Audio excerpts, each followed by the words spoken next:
Welcome back to another episode of Iniquitous News. I am your host, Lawrence Johnson. Here we are, back like cook crack as always, people. And on today's Fine Monday, what do we have to talk about? Well, Trump, all of a sudden, he was like, man, stop bothering me about the Epstein files. Here go the MLK files, 200,000. Obviously, I have not had time to go through all of those. I'm gonna wait for other people to go through them. I'll probably run it through like an AI tracker or some joint like that, and then I'll get to that.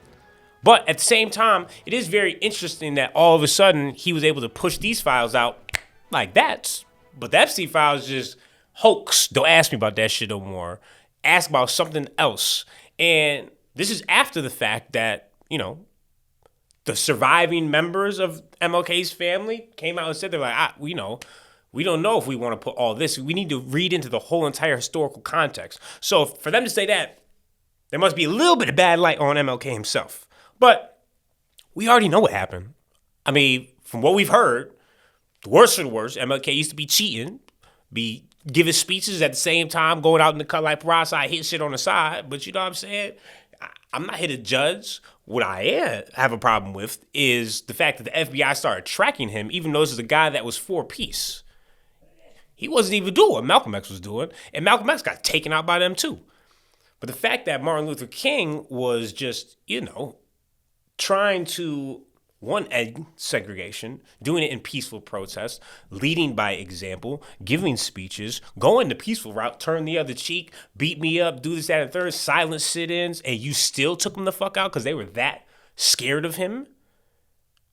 And all this time, obviously, we don't know, he just got assassinated. But no, the FBI, there's funneled some money. I mean, I think it's a problem right now. This shit is crazy. But it's just weird that all of a sudden, out of all the times in the world, now, in 2 seconds, you release all the files. Just like that. I mean, just like Trump. He's just like, man, stare somewhere else, just not at me. I mean, at this point, he's just shooting at the hip trying to get some other shit talked about. He said, we going to open back Alcatraz, not alligator Alcatraz, the real one.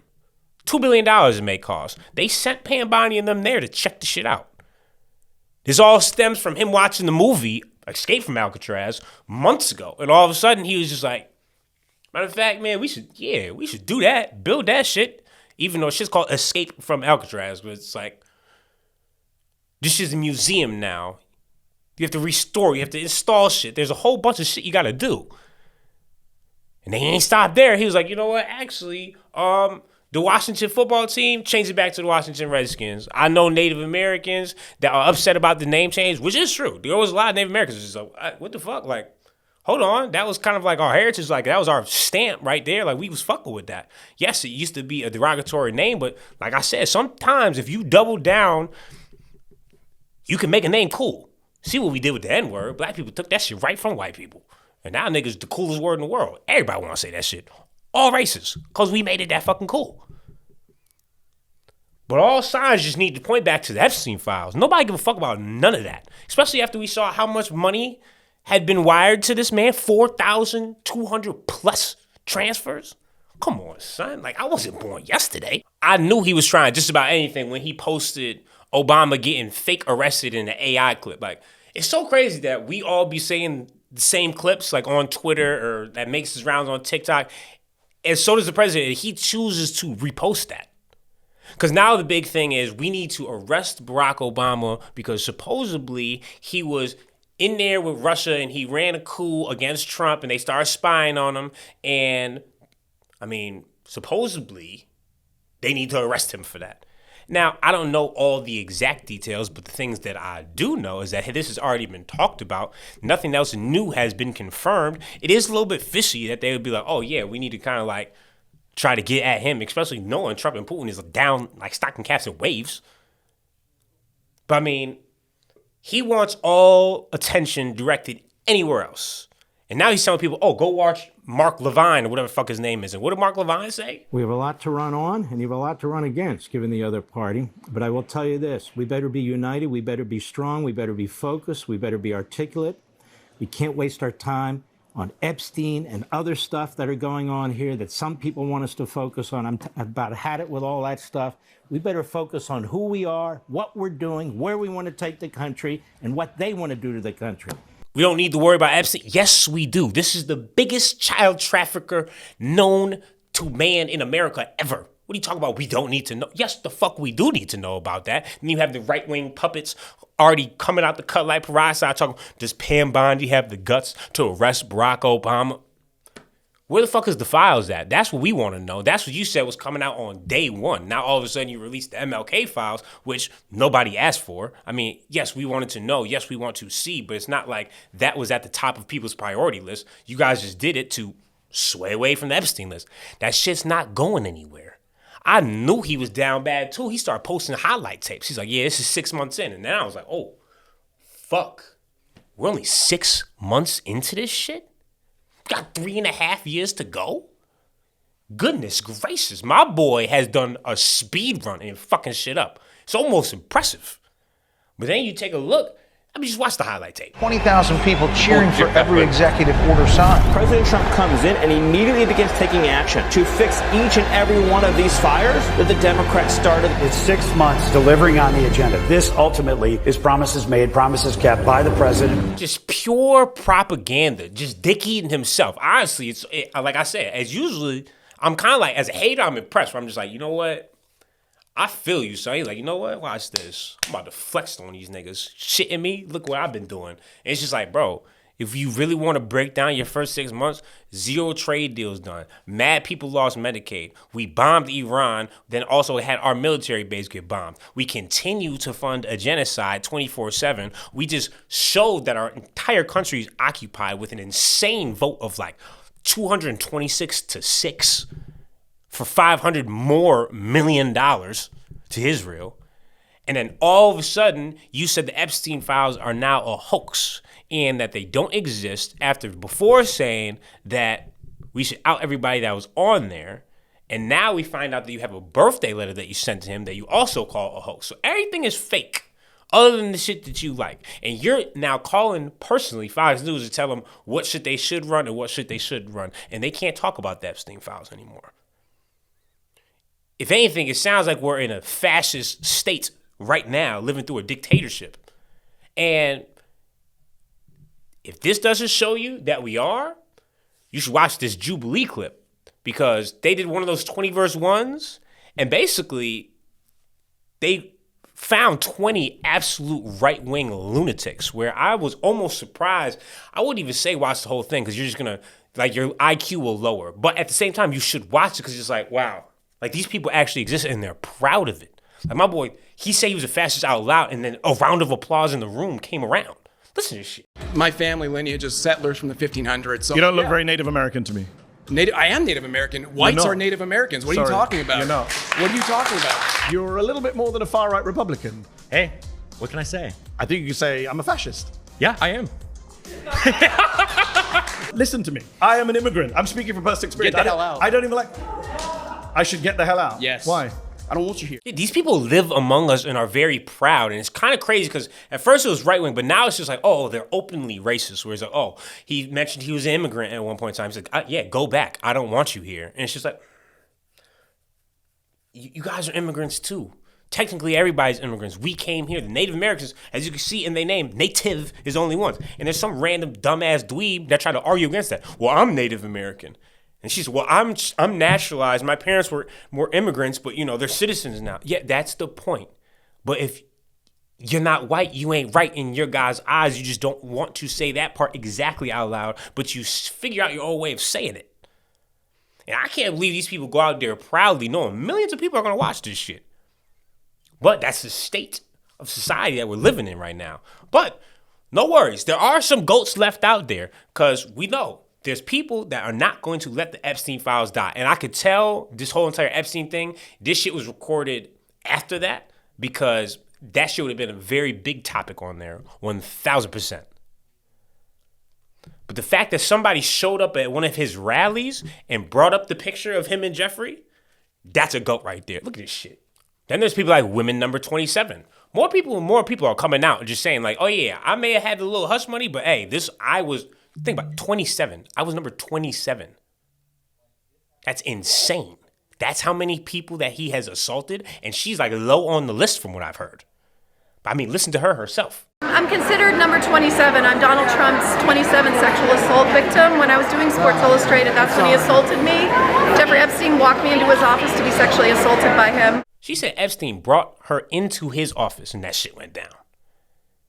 And enough about the Epstein files for now. You already know. Next episode, because this shit's, I'm going to be able to talk about it some more, because this shit's not going to stop. Because until they actually release it, the questions aren't going to stop. And people aren't going to stop, because he's losing his fans and mass population right now because of this shit. But while all this is happening, ICE, their latest stupid-ass stunt, well, meet 82-year-old Luis. And what happened to him exactly? Well, him and his wife went to immigration court to get a missing green card because they lost one. And then they both got arrested, picked up. She got released 10 hours later, but they got separated. And she's like, oh, where's Luis at? I don't know where he's at. She couldn't get any answers. Then she gets a letter saying he's dead. Then we find out the letter was fake. Some fake-ass lawyer. I don't know how he got in touch with her. But the real Luis in Guatemala. Zero ties to Guatemala, by the way. He's from Chile, or Chile, however you say it correctly. I'm sorry. But now he's in Guatemala. Well, was in a prison, but now he's in the hospital. And he could end up dying. This is a person that has lived here for years, has no criminal record, none of that shit. And you accidentally put him in Guatemala? There's serious problems we have here, people. Ron DeSantis, his latest thing, he said, no more property tax. You know what? I can get behind that, because that shit actually makes no sense. Because how do I buy a crib? After I buy a crib, I'm still paying taxes on it. I pay taxes for everything else. Income tax, this tax, sales tax, property tax? What? And this is Ron. Like, usually I don't agree with this motherfucker at all. But I'm like, man, now you on to something. Because guess what? China, that's how the fuck they do it. You know me, I like to get down like how China get down. Shit makes sense over there. Then the Nelk boys decided to commit career suicide, if you ask me, because they decided to have Benjamin Netanyahu on as a guest. People, just comparable to me, in my eyes, this would be like interviewing Hitler in World War II on a podcast. Having him over in an American area, like, oh man, we had to sit down with Hitler today, and we gonna listen to his lies and peddle what the fuck he has to say. It's like, what the fuck? Are you guys crazy? And I mean, in a 1 minute clip, you can hear all the lies that he tries to say, and just listen to it for yourself. And they teach their children that the greatest duty is to murder as many Jews as they want. The so-called moderates in the other branch, not Hamas, the moderates that are described as such, they pay for slay. The more Jews you kill, the more they pay the murderers. I mean, that's a death Which cult. is crazy, yeah. Some of the anti-Semitism I see is pretty nuts. Yeah, well, yeah. I'll tell you, I'm an American Jew, and it's hard to identify as that. I understand. You almost don't even want to own it. But I think we just changed history. I see American Jews are very proud now. Jews around the world are very proud because we, these guys were out to murder us and do another Holocaust. You know, the Holocaust, the Nazis murdered 6 million Jews. There are now 7 million Jews, close to 8 million Jews in Israel. They want to murder all of us, and they say so. And all of a sudden, unlike the Holocaust 80 years ago, we were completely defenseless, and they butchered us. Now we're not defenseless, but we are targeting them. And even though we have to fight the vilification that is happening in America too, ultimately, people join winners. That's what happens. People join winners. I'm not gonna lie, when I seen that shit at first, I thought it was AI. I was like, nah, hold on, son. There's no way they invited a war criminal that is currently wanted around the world to sit down on a podcast.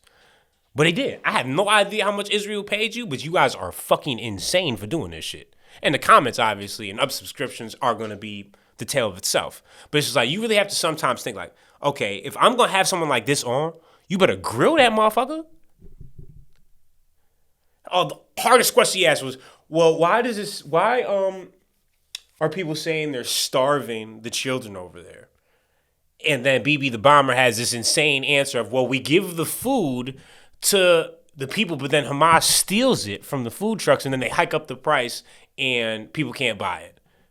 It's like, motherfucker, we have video. You guys literally just released this long-ass fucking dumbass statement basically saying, shortened up for you, yeah, we shot a bunch of people that were trying to seek aid in food. We really don't know why. We don't know what happened, but we felt like there was a threat, so we just started shooting. again and again. It happens, and it's just, are we supposed to be surprised now? I just can't believe these motherfuckers actually had a war criminal on a podcast. I mean, to look back and maybe what was going to be now, I would say maybe even 5 years. People are going to be like, oh, that was a fucking insane move. And I don't know how you guys, pivot from that. But, I mean, shit, good luck. Because this shit right here was one of the stupidest things I have ever seen. And I wouldn't even watch the whole entire thing because you just already know. He's just lie after lie. We don't starve anybody. Oh, they teach their kids to hate us. Well, no, not really. Right now, the kids are watching you bomb all of their families and cousins currently. You don't really need much for them to hate y'all. You guys are doing that by yourself. You're starving them. We're in like the 5th stage of starvation right now. People are going to start dying just from that. Not even the stupid bombs and missiles you send over there. Man, I cannot wait until he has to suffer in hell for eternity. I really be hoping heaven and hell is real just for that. Like, I don't know for sure, but I hope it's real just for this motherfucker that have to burn forever. Moving on into Music Mondays, we're going to keep this one quick. Only 2 songs. Because one thing you need to do, just listen to Justin Bieber's album. For real. I ain't going to lie. I don't even know if I can play a clip of Justin Bieber's album on here, but that shit called Swag, I was a little questioning Swag. I was like, well, why the fuck would you name it that? Now I listened. Oh, yeah. Elite.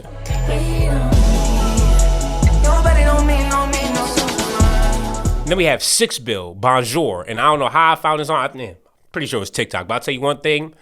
I be driving around, cruising, feeling like the man. Listen to this motherfucker.